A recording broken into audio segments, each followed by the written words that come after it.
살리셨다라는 제목으로 하나님의 말씀 증거하도록 하겠습니다. 제가 나이 드신 어르신들과 이야기를 나누다 보면 그 삶의 지혜를 얻게 될 때가 참 많은 것 같습니다. 저희 교회도요, 샬롬 성교회라고 가장 연세 많으신 어르신들이 모이는 성교회가 있는데, 매달 한 번씩 첫째 주 화요일 날 모여서 식사를 같이 합니다. 그런데 그 모여서 식사를 할 때 보면 얼마나 그 대화의 자리가 재미가 있는지 몰라요. 대화를 이렇게 듣다 보면요, 별로 어르신들이 삶의 욕심이 별로 없습니다. 그냥 어떤 것을 크게 내가 이걸 가져야 되겠다 이런 기대도 별로 없습니다. 그냥 삶을 살아왔던 것들을요, 그냥 풍성히 나누는 것을 보게 됩니다. 그리고 그 자리에서는요, 다 수용이 됩니다. 어르신들의 인생을 오래 사셨기 때문에 어지간한 말과 행동에는 그 사람 자체를 다 받아들여서 다 수용을 하십니다. 그러니까요, 그 대화가요, 옆에서 제가 듣고 있다 보면요, 깜짝깜짝 놀라기도 하는데 너무 재미가 있어요. 어떤 얘기를 해도요, 결국은요, 다 고개를 끄덕이면서 받아들여지니까 그 시간이요, 너무나 행복한 시간이 됩니다. 아마도 인생의 모든 것들을 경험해 봤기 때문에 정말 힘든 일들, 좋은 일들, 정말 좋았던 괜찮은 사람, 나쁜 사람, 이런 것들을 다 경험해 봤기 때문에 어떠한 말도 어떠한 행동도 다 용납하지 않는가, 뭐 그런 생각을 하게 됩니다. 그래서 제가 그 모습을 보면서 사람들을 어떻게 대해야 되는가 하는 그런 것들을 배울 때가 참으로 많습니다. 그 많은 것들을 경험했기 때문에 모든 것들이 수용이 되는 그 나이대가 아마 70대, 80대, 90대의 어르신들 때 아닌가 싶습니다. 다 경험해 봤기 때문에. 근데 경험해 보지 않은 것 한 가지가 있습니다. 죽고 사는 것. 이 죽는 것만 경험을 안 해본 거죠. 그래서 이렇게 얘기합니다. 아이고, 무슨 일이 터져도 죽고 사는 거 외에는 괜찮아, 이렇게 얘기합니다. 모든 것들은 저희가 다 경험하면서 이 닳고 닳아지면서 그런 것들을 다 수용할 수 있는데, 저희가 수용할 수 없는 일 중에 하나가 바로 죽음이에요. 죽음은 경험해보지 않았기 때문에 그렇습니다. 그래서 초월할 수가 없습니다. 저희는 살면서 죽음이 안 왔으면 좋겠다 하는 그런 기대를 갖습니다. 근데 이 죽음이라는 것은요, 생각보다 우리의 인생 가까이에 와 있습니다. 제가 기억하는 많은 죽음들이 있습니다. 그런데 젊은 집사님들의 죽음은 아직도 생생합니다. 그분들과 대화를 나눴던 기억들이 아직도 생생합니다. 어느 날 갑자기 죽음이 가까이 왔다는 선고를 받아요. 얼마 전까지 같이 즐겁게 운동하고 이야기를 나눴었는데 갑자기 몇 개월밖에 살 수 없다는 그런 선고를 받습니다. 그 죽음이 가까이 왔잖아요. 근데 믿겨지지가 않아요. 그러니까 어리둥절합니다. 그러다가 그래도 괜찮아지지 않을까 하는 그런 소망을 품습니다. 이제 그 죽음의 날짜가 점점 다가오고 있는데, 아니야, 괜찮아질 거야 하는 마음에 자기 자신을 보기보다는요, 때로는 내 가족들 걱정하게 되고 여전히 내가 해결해야 될 문제를 막 전전긍긍하며 매일매일을 보냅니다. 근데 그 날짜가 점점 다가와요. 그러다가 어느 날 저한테 연락이 옵니다. 그러면 더 이상 그분을 만날 수가 없어요. 죽음이 결국 온 것이죠. 30대, 40대, 이 젊은 날에도 갑작스럽게 죽음이 다가오는 것을 여러 차례 목격했습니다. 그런 장면을 보면서 아마 그때 제 나이가 한 30대 초반, 우리 청년들 보다 좀 더 나이가 많았을 그때인 것 같은데, 그때 제가 다시 한번 생각했어요. 죽음이 굉장히 가까이 와 있구나. 우리가 영원히 살 것 같지만 죽음이 가까이 와 있구나. 세월이 흐르면서 분명히 알게 되는 게 있는데, 이 죽고 사는 문제가 제일 중요하다는 거예요.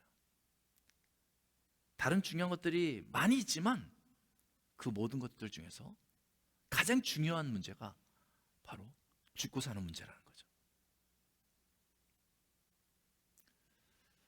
오늘 본문에 보면 에베소서 2장에서 이 죽음에 대해서 이야기하고 있습니다. 에베소 2장 1절은 이렇게 시작하고 있어요. 허물과 죄로 죽었던 너희, 이렇게 시작하고 있습니다. 그리고 5절에서 다시 강조하고 있습니다. 허물과 죄로 죽었던 우리, 이렇게 얘기하고 있습니다. 그러니까 허물과 죄로 죽었던 너희, 허물과 죄로 죽었던 우리, 이 말은요, 너희뿐만 아니라 우리도 허물과 죄로 죽었었다, 이렇게 말하고 있는 것이죠. 여러분, 죽으면 반응하지 않습니다. 죽으면요, 쓸모가 없습니다. 죽으면요, 그냥 놔두면요, 썩어 문드러집니다. 오늘 이 에베소서 2장 1절의 말씀을 제 3자의 입장에서 읽으면요, 별로 마음에 와닿지 않을 수 있어요. 허물과 죄로 죽은 너희 우리, 아 그렇구나, 그랬구나, 이렇게 지나갈 수 있을지 모르겠습니다. 그냥 바울과 에베소 교회 이야기라고 생각할지 모르겠습니다. 그런데 이걸요, 나에게 또 우리에게 적용하면 약간 민감해집니다. 한번 이렇게 한번 고백해 보십시오. 나는 허물과 죄로 죽었습니다. 한번 이렇게 한번 해볼까요? 시작. 나는 허물과 죄로 죽었습니다. 아유, 이렇게 말하면요, 사실 이 말 꺼내기도 싫어요. 네. 나는 죽은 사람입니다. 이렇게 말하고 다니려면 굉장히 불편하지 않겠어요? 계속 하다 보면요, 한번 집에 가서 한 10분 정도 해보세요. 나는 죽었습니다. 계속 하다 보면요, 좀 기분이 나빠지려고 그러는 거예요. 그리고 좀 이 말씀에 좀 따지고 싶은 생각도 드는 거죠. 내가 언제 죽은 적이 있냐고 이렇게 좀 따지고 싶은 생각이 듭니다. 죽으면 어떻게 돼요? 썩어서 악취가 나는 거죠. 아니, 나한테 무슨 그 죽은 사람의 그 악취가 났냐고 이렇게 말하고 싶은 생각이 듭니다. 또 더군다나 이렇게 얘기하고 있잖아요. 허물과 죄로 죽은. 아니, 내가 무슨 허물과 죄가 그렇게 많냐고. 사람은요, 살아있다는 소리를 듣기를 원하지 죽었다라는 소리를 듣고 싶은 사람이 없습니다. 죽어간다는 얘기만 들어도 굉장히 기분 나쁜 거죠. 에베소서 1장에 보니까, 에베소서 1장에는 하나님의 은혜에 대해서 얘기하고 하나님께서 복 주셨다는 것을 얘기하고 있으니까 저희가 들으면서 아 그렇지, 하나님께서 은혜 주셨지, 이렇게 고개를 끄덕일 수 있습니다. 그런데 에베소 2장 오자마자요, 저희한테 너희는 죽었다 이렇게 얘기하니까요, 상당히 이해가 안 될 뿐더러 기분이 나쁠 수 있는 거죠. 받아들이기 어려운 거죠. 너희와 우리가 죽었다. 여기서 무엇에 대해서 말하고 있는 것입니까? 이렇게 우리가 살아있는데 왜 죽었다고 얘기하는 것입니까? 바로 이 본문에서는 우리의 영혼에 대해서 말하고 있는 것입니다. 사람이 육체와 영혼으로 구성되어져 있는데 에베소 2장은요, 그 영혼에 대해서 얘기하고 있는 것입니다. 이 영혼은 하나님께서 사람에게만 부어 넣어 주신 것입니다. 그러니까 동물과 사람의 가장 큰 차이가 있다면요, 동물은 영혼이 없고 사람은 영혼이 있다는 것입니다. 그 영혼이 있기 때문에 그 하나님과 긴밀한 교제를 할 수 있는 것이죠. 그 영혼이 있기 때문에요, 하나님께서 그 영혼을 살찌게 하시고 그 영혼에 필요한 것을 공급해 주시는 거죠. 그럴 때마다 우리가 살아있음을 확인할 수 있는 것입니다. 그게 사람의 삶의 의미예요. 그런데 그 사람이 허물과 죄로 말미암아서 영혼이 죽은 것입니다. 그것이 선포된 것입니다. 우리의 영혼이 죽었었습니다. 이 가지가 요즘 이제 가을이다 보니까 이 바람이 불면 큰 나무에서 가지들이 뚝뚝 떨어지잖아요. 근데 이 가지가 이 나무에서 떨어지면요, 금방 말라 죽는 것처럼 우리의 영혼이 죄와 허물로 인해서 하나님으로부터 떨어지니까 그 영혼이 금방 핍절해지고 죽어버리게 된 것이죠. 생명력을 상실하게 된 것입니다. 영혼이 죽으면 분명하게 나타나는 특징이 있습니다. 하나님을 인지하지 못합니다. 살아계신 하나님을 깨닫지 못합니다. 그리고 그 육체는요, 죄와 허물 가운데 머물게 되는 것이죠. 그래서 2절 초반에는 그렇게 얘기하고 있습니다. 그때에 너희는 그 가운데서 행하여, 이렇게 얘기하고 있습니다. 죄와 허물 가운데서 행하여라고 얘기하죠. 여기서 행하다는 뜻은요, 걷는다는 뜻이에요. 그런 환경에서 걸어간다는 그런 뜻입니다. 오래전에 제가 아이들과 함께 라스베가스를 간 적이 있습니다. 이 서부 쪽에서는요, 이 캘리포니아에서 LA 쪽에서 그 캐년들을 여행하려면요, 항상 그 라스베가스를 지나가야 돼요. 그래서 그 라스베가스를 지나게 됐는데, 라스베가스를 지날 때 들리면 좋은 게 뭐냐면, 라스베가스는 호텔이 굉장히 싸고요, 그리고 음식이 굉장히 싸고 맛있습니다. 그러니까 오랜 여행 중에 쉴 수 있는 아주 좋은 곳이죠. 그래서 그날도 이제 오후에 이제 집에 들어가서 이제 잘 쉬려고 했는데, 생각해 보니까 라스베가스의 그 밤거리를 제대로 구경해 본 적이 없는 것 같아요. 그 밤에 거기 보면 막 분수쇼도 하고 호텔도 막 불이 들어오고 하니까 진짜 멋있잖아요. 그래서 그날은 그래, 내가 큰 애들만 데리고 한번 그 멋진 분수쇼랑 호텔들도 한번 보러 나가야 되겠다. 그래서 아이들을 데리고 밖에 나갔습니다. 아이들도 너무나 좋아했어요. 그렇게 나가서 라스베가스의 밤거리를 걷게 됐습니다. 그러니까 처음 밖에 나왔을 때 호텔들도 불빛이 들어와서 멋있었고 분수쇼 하는 것도 되게 멋있었습니다. 그래요, 너무 좋은데 우리 좀 더 걸어보자 하면서 걷기 시작했어요. 그런데 좀 더 걷다 보니까 정말 그 아름다운 건물들보다 더 눈에 띄는 것들이 있고 우리를 좀 불편하게 하는 것들이 있었습니다. 또 그런 사람들이 있었습니다. 이렇게 좀 걷고 있는데 아이들이 저한테 그러는 거예요. 저한테 와가지고, 아빠, 저 사람들이 자꾸 F자 들어간 욕을 해. 저는 영어를 잘 못해가지고 못 들었던 것 같아요. 근데 아이들은 캐치를 잘하잖아요. 그러니까 걷는데 자꾸 사람들이 여기저기서 그런 욕을 해 하면서 저한테 얘기를 하는 거예요. 제가 뭐 어떻게 욕하지 말라고 할 수도 없는 건데. 그렇게 같이 걸으면서 좀 더 민감해졌어요. 근데 그렇게 걷는데 계속해서 거기서 담배 냄새, 마리화나 냄새가 그냥 길거리에서 끊임없이 나는 것입니다. 술 냄새가 막 풍겨나는 거예요. 그래서 야, 이거 어떡하지 하면서 걸어갔어요. 근데 결정적인 게요, 광고판 하나가 지나가는데요, 아니 그 광고판에 그 나오는 그 여인이 거의 옷을 안 입고 있는 광고판이 확 지나가는 거예요. 그래서 저도 모르게요, 아이들의 눈을 딱 가렸어요. 근데 아이들은 이미 본 것 같아요. 저를 보면서 이유 딱 그러더라고요. 저는 가리려고 했는데 가릴 수가 없는 거예요. 그렇게 둘러보니까 호텔마다 안에는 카지노 하는 사람들이 가득하고, 또 어떤 데는 이렇게 막 책상 위에 카지노 하는데 그 위에 여자가 올라가서 춤을 추고 있고 막 그런 거예요. 그래서 제가 이 상황을 수습하며 아이들한테 이 상황을 교육적으로 설명을 해줘야 되는데 이 수습이 잘 안 되는 거예요. 그래서 제가 딱 든 생각은 한 가지예요. 얼른 집에 가야 되겠다. 괜히 여기 걷다가 아이들이 너무 자극적인 것에 노출되고 어찌 보면 이런 것들을 경험해보지 않은 아이들이 충격을 받을 수가 있겠다 싶어가지고 얼른 아이들과 우리 집에 갈까 했더니 아이들도요, 나 집에 갈래 그러더라고요. 그래서 다 데리고 호텔로 빨리 갔던 그런 기억이 있습니다. 걷기만 해도요, 그 부정적인 영향을 받는 것이죠.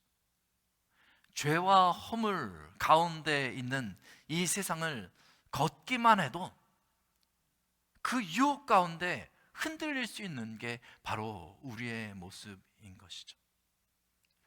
여기서 행하다라는 그 의미, 이게요 그냥 단지 그러한 곳을 걷는다는 그 의미에서 그 원뜻을 살펴보면요 더 깊이 들어가거든요. 그런데 그 의미의 그 본질을 살펴보면요 하나님을 대적하다는 그런 의미도 포함하고 있습니다. 그 안에서 행하고 있다는 것이죠. 우리의 영혼이 죄와 허물로 죽었을 때. 그래서 2절 이하에 그러한 상태를, 하나님을 대적하는 우리의 모습의 상태를 다음과 같이 말하고 있습니다. 그때 너희는 그 가운데서 행하여 이 세상 풍조를 따르고 공중의 권세 잡은 자를 따랐으니 지금 곧 지금 불순종의 아들들 가운데서 역사하는 영이라. 그냥 죄 가운데 내가 조금 맛을 들였다는 것이 아니라 이 세상의 악한 세상의 풍조를 따르고 불순종의 아들들 가운데 역사하는 영, 공중의 권세 잡은 자를 따르고 있다라고 얘기하고 있는 것입니다. 즉 하나님의 대적하는 이들을 따르고 있는 것이다 라고 얘기하고 있는 것입니다. 영혼이 죽어가지고 하나님을 인지하지 못하고 죄 가운데 머물고 있으면 그저 그냥 그렇게 사는 것이 아니라 하나님을 완전히 대적하는 무리들 가운데 서게 된다는 것입니다. 그래서 3절의 말씀을 보니까요 그 인생을 살아가는데 이렇게 살아갑니다. 육체의 욕심을 따라 지내고 그 마음이 원하는 대로 행한다, 이렇게 얘기하고 있습니다. 그 주권을 꽉 붙들고 내 마음대로 살아간다는 것입니다. 이게 습관이 되면요 내가 영적으로 죽은 상태이지만 영적으로 죽은 것을 인지하지 못합니다. 그리고 육적으로 사는데 아무 문제가 없다고 생각을 합니다. 똑같이 아침에 깨어나고 아침에 밥을 먹고 회사 가서 일을 하고 사람들을 만나고 그렇게 그냥 하루 살아갑니다. 내 인생 이렇게 살아가는데 이게 뭐가 문제가 있어? 라고 살아갈 수 있습니다. 겉으로는 아무 문제가 없을 수 있습니다. 그러나 실상은 그렇지 않습니다. 영적으로 죽어서 하나님을 대적하는 그 사람들의 실상을 3절에서는 다음과 같은 표현으로 말하고 있습니다. 3절에 보니까 본질상 진노의 자녀다, 이렇게 말하고 있습니다. 그냥 그렇게 살아도 될 것 같지만은 사실은 하나님 입장에서 보면 그 인생이 하나님의 진노 아래 놓여있는 인생이라는 것입니다. 로마서 1장 18절에서는요 분명하게 다음과 같이 말하고 있습니다. 하나님의 진노가 불의로 진리를 막는 사람들의 모든 경건하지 않음과 불의에 대하여 하늘로부터 나타나나니 라고 말하고 있습니다. 하나님께서 우리를 만드셨을 때 우리에게 영혼을 주시고 영혼을 가진 우리가 하나님을 경외하며 살도록 만드셨는데 그것을 역행하여서 하나님을 떠나고 죄 가운데 행하고 내 욕심대로 살아갈 때 하나님께서 그것을 용납하지 않으시겠다는 말씀인 것입니다.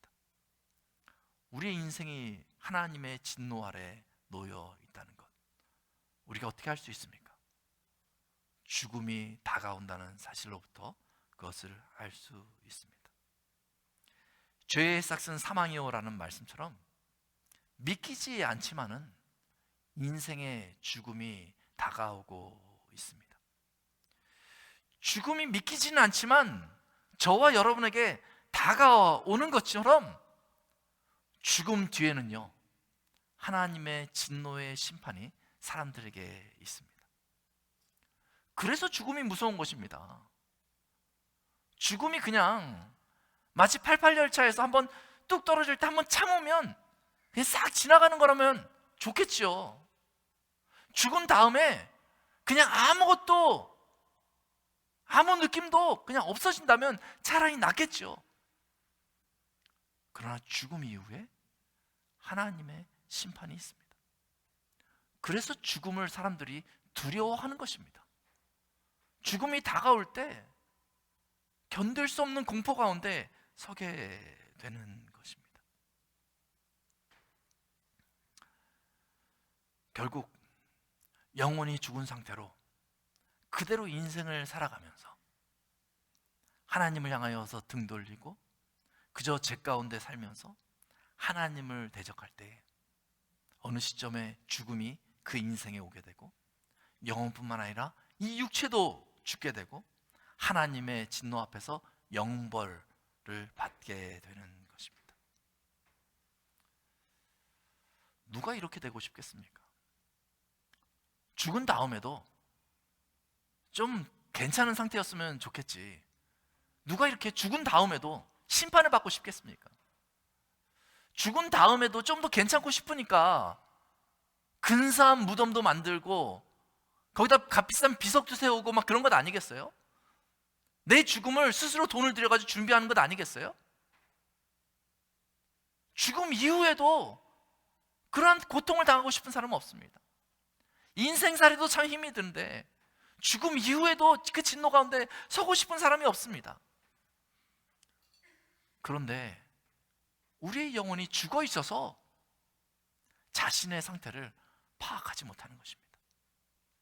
나의 상태를 분별할 능력이 없는 것입니다. 하나님을 떠나 살다가 하나님을 대적하게 되어 이러한 하나님의 진노에서 벗어나지 못하게 되는 것이죠. 그러면 얼마나 안타까운 일입니까? 누가 이미 죽어버린 우리의 영혼을 다시 살려낼 수 있습니까? 누가 이 진노의 심판에서 우리를 벗어나게 할 수 있습니까? 바울도 에베소 교인들도 이전에 그리했다는 것입니다. 저와 여러분들도 그러한 상태에 처해 있었다는 것입니다. 영혼이 죽어 있었다는 것이죠. 그러나 감사한 것은요, 우리 하나님은 이 사람들, 하나님이 만드신 이 사람들을 향해서 진노하시기를 원하시는 분이 아니고요, 우리 하나님은요 저와 여러분을 멸망시키기를 원하시는 분이 아니라는 것입니다. 오히려 하나님은 그가 만드신 이 사람들을 긍휼히 여기시고 여전히 사랑하시는 분이시라는 것입니다. 오늘 우리의 상태가 어떻든지 간에 하나님은 저와 여러분을 사랑하십니다. 그래서 바울은 에베소 교회에 편지를 쓰면서 이전에 우리의 상태는 영적으로 죽었던 사람들이었다라는 것을 이야기하라고 하고 나서 4절에 다음과 같이 말하고 있습니다. 그 긍휼이 풍성하신 하나님이 우리를 사랑하신 그 큰 사랑을 인하여 허물로 죽은 우리를 그리스도와 함께 살리셨고 또 함께 일으키사 그리스도 예수 안에서 함께 하늘에 앉히시니. 이게 바로 성도의 고백입니다.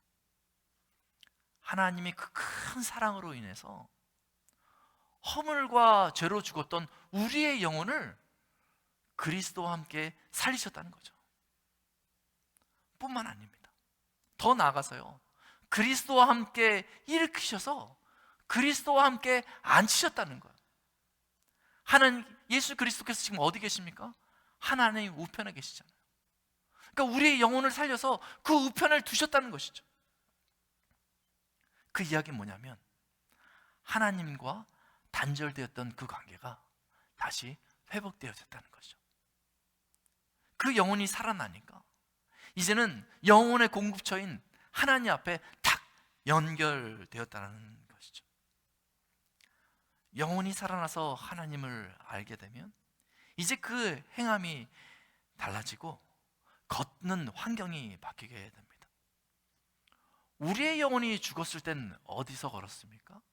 죄와 허물 가운데 계속 걸었어요. 거기서 배회하면서 고통을 당하면서 나는 어디로 가야 할까 하면서 그러면서 걸어 다녔어요. 그런데 영혼이 살아나니까 10절에 보면 그리스도 안에서 선한 일을 위하여 새롭게 지으심을 받아 그 안에서 걸어 다니게 됐다, 이렇게 얘기하고 있어요. 그리스도 안에서 그렇게 새롭게 변화되어서 새롭게 지으심을 받아서 그 선하심을 위해서, 그 선하심 안에서 이제는 우리가 걸어 다니게 되는 것이죠. 이제 예수 믿는 사람으로서 한 걸음 한 걸음 걸을 때마다 하나님의 동행하심을 경험하게 됩니다. 이제는 한 걸음 한 걸음 걸을 때마다 이전에 내 안에 있었던 그 허물과 죄의 그 찌꺼기들을, 육체의 욕심들을 하나씩 하나씩 걷어낼 수 있게 된 것입니다. 이제는 예수 안에서 한 걸음 한 걸음 걸을 때마다 예수 안에 있는 선한 일을 소망하며 살게 되는 것이죠. 이것이 얼마나 큰 은혜입니까? 주님께서 허물과 죄로 죽었던 우리의 영혼을 살려주셨습니다. 이제 이 영혼이요, 살아났기 때문에 그 기능을 제대로 합니다. 하나님을 인지합니다. 하나님을 찬양합니다. 하나님을 덧입어 그 능력을 덧입게 되는 것이죠. 이 영혼이 그 역할을 제대로 하게 되면서 내가 정말 살아있는 사람이구나, 그것을 느끼게 되는 것이죠. 저 죽음이 나한테 다가온다 할지라도 이제는 겁이 나지 않습니다. 왜냐하면 그 죽음 너머의 심판이 이제는 나에게 적용되지 않기 때문에 그렇습니다. 하나님의 진노가 더 이상 나를 향하지 않기 때문에 그렇습니다. 우리의 영혼이 그 사실을 알고 있습니다. 이것이 바로 그리스도인입니다. 그렇다면 어떻게 이 영혼의 구원을 받을 수가 있습니까? 8절과 9절을 보면 다음과 같이 설명하고 있습니다. 너희는 그 은혜에 의하여 믿음으로 말미암아 구원을 받았으니 이것은 너희에게서 난 것이 아니요 하나님의 선물이라. 행위에서 난 것이 아니니 이는 누구든지 자랑하지 못하게 함이라. 하나님이요, 이 놀라운 구원을요 선물로 주셨다고 말하고 있습니다. 선물은요 그냥 받기만 하면 되는 것입니다. 어떻게 받습니까? 여기 보니까 믿음이라는 것을 통해서 받기만 하면 된다. 은혜로 이 선물을 주셨으니까 그냥 받기만 하면 된다. 믿음으로 받아라, 이렇게 말씀하고 있는 것입니다. 여러분, 믿음으로 이 선물을 받는다는 것은 무엇을 얘기하고 있습니까? 내가 꽉 쥐고 있었던 이 인생의 주도권을 하나님께 드리는 것입니다. 내 주도권을 하나님께 드리면 그 손으로 하나님의 선물을 받을 수 있는 것이죠. 내 인생의 주도권을 하나님 앞에 내어놓으면 그 앞에 생명의 선물 예수 그리스도가 있음을 발견할 수 있습니다. 저희가 하나님 앞에 나와 이렇게 고백해야 됩니다. 예수님이 나의 구주이십니다.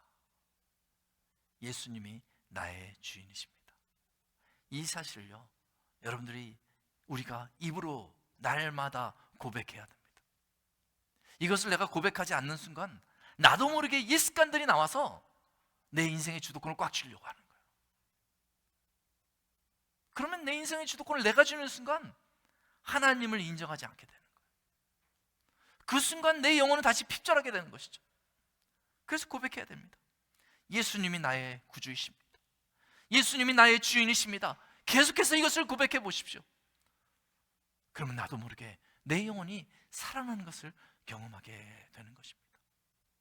믿음의 고백이 우리의 입의 고백에서부터 시작되는 것입니다. 오늘 영혼의 피폐함으로 고통당하는 분이 있다면 믿음으로 구원의 선물 예수 그리스도가 나의 구주심을 인정해 보시기 바랍니다.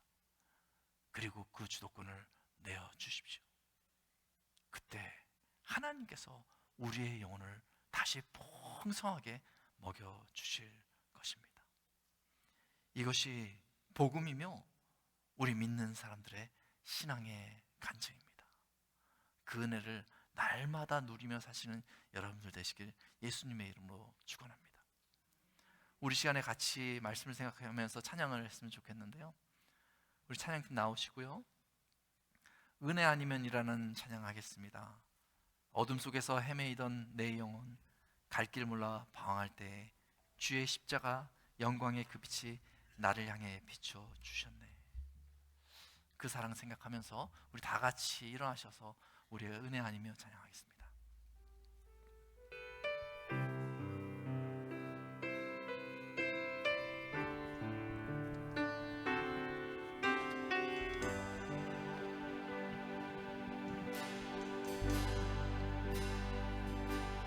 어둠 속에 매이던 내 영혼 알게 몰라 방황할 때에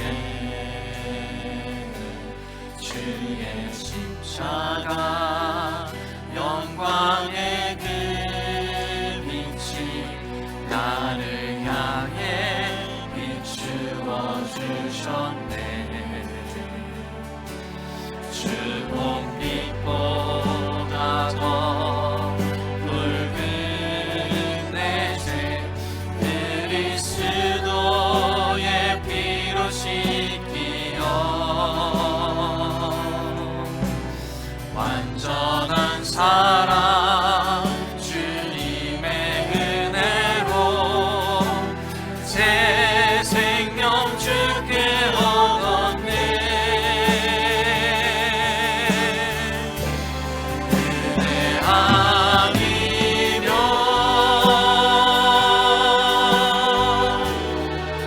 나서지 못하네.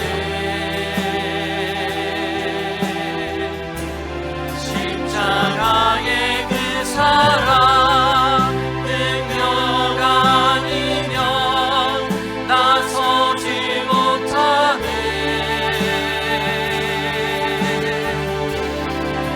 은혜 아니면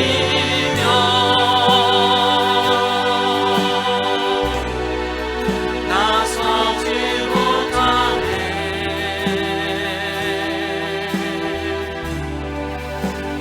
놀라운 사랑 은혜 아니면 나서지 못하네. 다시 한번 찬양합니다. 어둠 속 헤매이던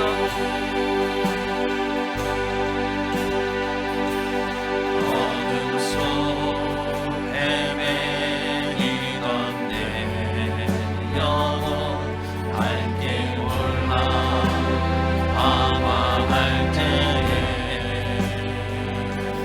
주의 십자가 영광의 그 빛이 나를 향해 비추어 주셨네.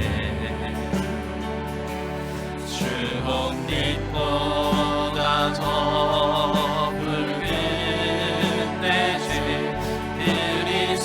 그리스도의 피로 씻기어 완전한 사랑 주님의 은혜로 새 생명 주께 얻었네. 은혜 아니면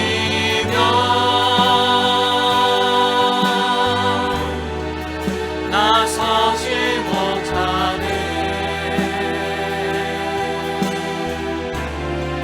십자가의 그 사랑 능력 아니면 나서지 못하네.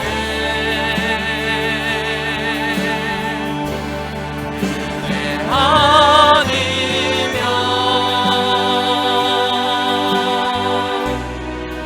나서지 못하네.